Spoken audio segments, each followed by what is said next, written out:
Hello guys, let's talk more about light. In the previous video, I told you that light or visible light is actually a type of electromagnetic radiation and it is a wave. But is it only a wave or does it also have some particle-like properties?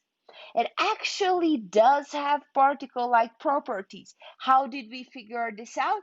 Let's take a look at the history. Let's travel back to the early 1800s where Thomas Young performed his double-slit experiment.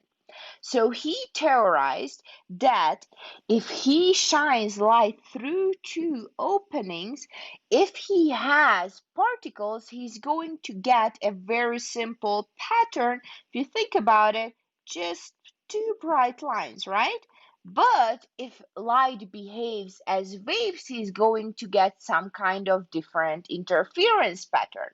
As you can see, when we have light waves, or any type of waves that are completely in phase, they are going to constructively interfere.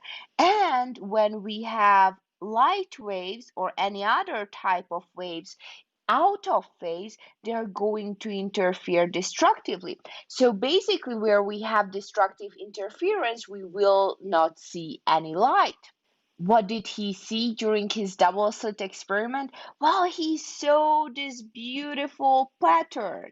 So as the light went through these two really tiny openings, he saw an interference pattern that can be only explained if light behaves as a wave.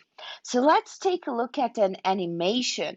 So basically here we have these two openings, and as light waves go through them, the waves interfere with each other, and where you have a constructive interference right here and here and here and here, you are going to see the shining light. And at the parts where there is destructive interference, you will not see light at all. We can also think of it as ripples in the pond, which we can demonstrate with this animation right here.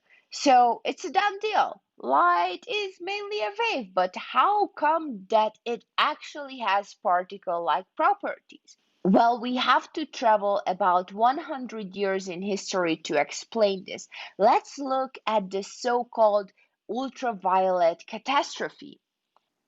Scientists were studying so-called blackbody radiation. So this is the type of radiation that comes from a body that absorbs and emits all frequencies of electromagnetic radiation or light, and it does not reflect any light back. An example of a blackbody can be the sun, or for example, the metal in the oven that you can see the red glow of, or molten lava, as you can see here.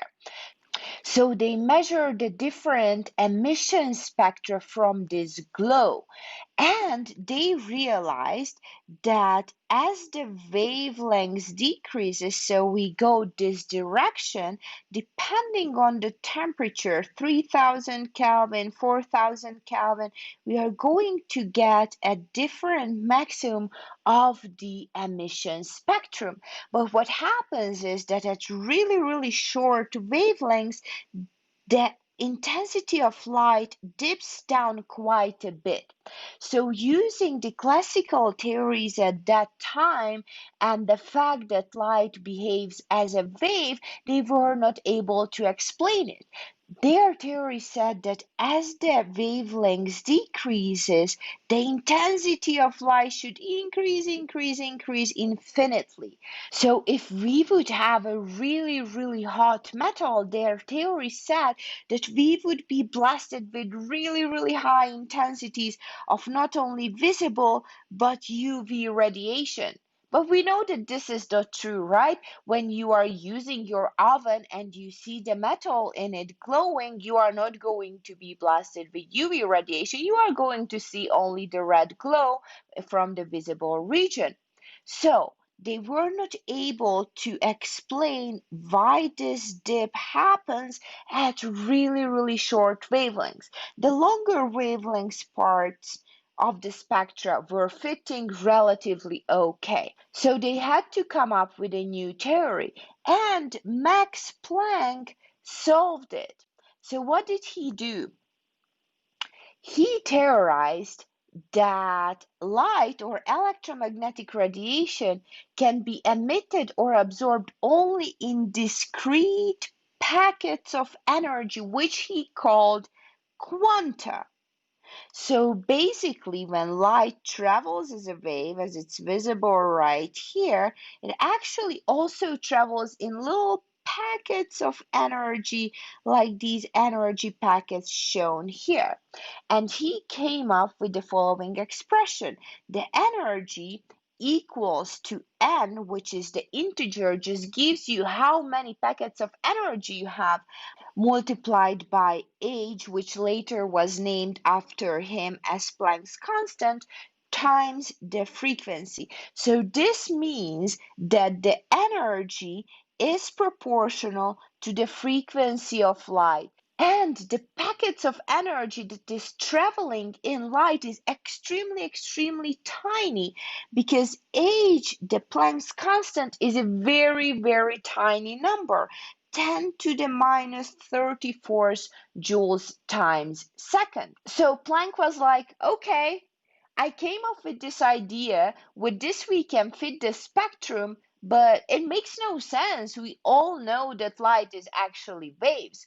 So he arrived to this in an ad hoc manner. Let's say when you are doing your homework and then you check the answer at the end of the book and you see that, oh, it doesn't match with your answer. So you change a sign, you do a multiplication, not a division, and then you get the correct answer, but you don't really understand why.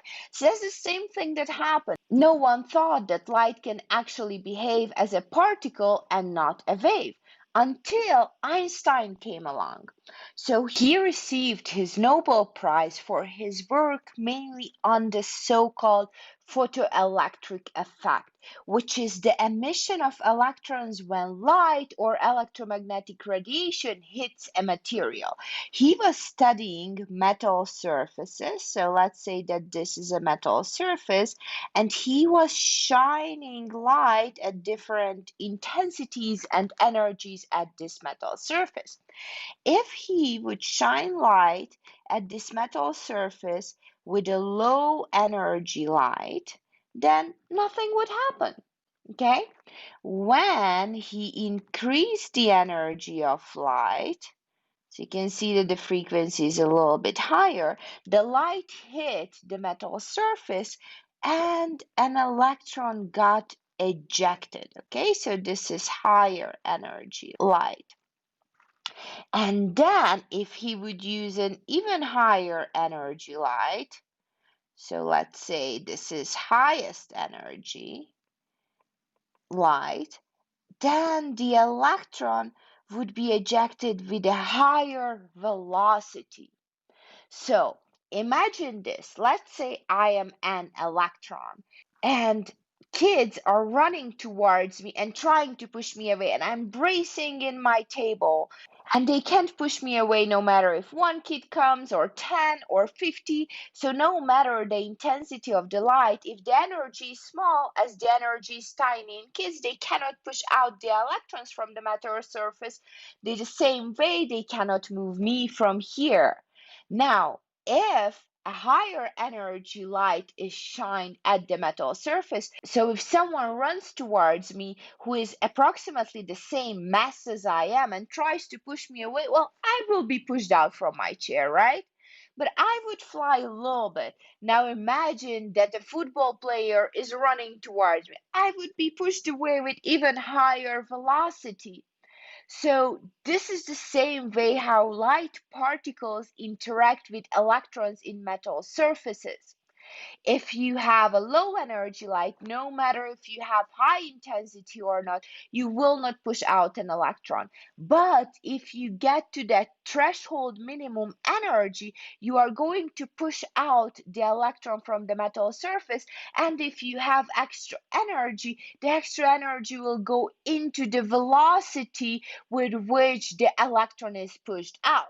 So he came to the conclusion that energy of a photon, which is a light particle, is directly proportional to the frequency of light and inversely proportional to the wavelengths. How do we know this? So the energy of a photon equals to Planck's constant times the frequency. Now we also know that the speed of light equals to the wavelengths times the frequency. Now if I solve in this equation for the frequency nu, that's going to equal to c, the speed of light, divided by lambda, which is a wavelength. I can substitute this expression in here, right? So which is going to give me that energy equals h nu, which equals to h, Planck's constant, times c over lambda. So from here, it's clear that if the energy increases, the frequency will also increase and the wavelength is going to decrease. So the energy and the frequency are directly proportional, and the energy and the wavelengths are inversely proportional. All right, I hope this makes sense. Light is extremely fascinating. These are the beginnings of quantum mechanics. We are going to talk more about light and we are going to connect it to the structure of an atom in upcoming videos. This is not an easy idea to grasp if something behaves as a wave and as a particle at the same time, but we are going to talk about it more, and I hope that you are going to enjoy our conversations. See you in the next video.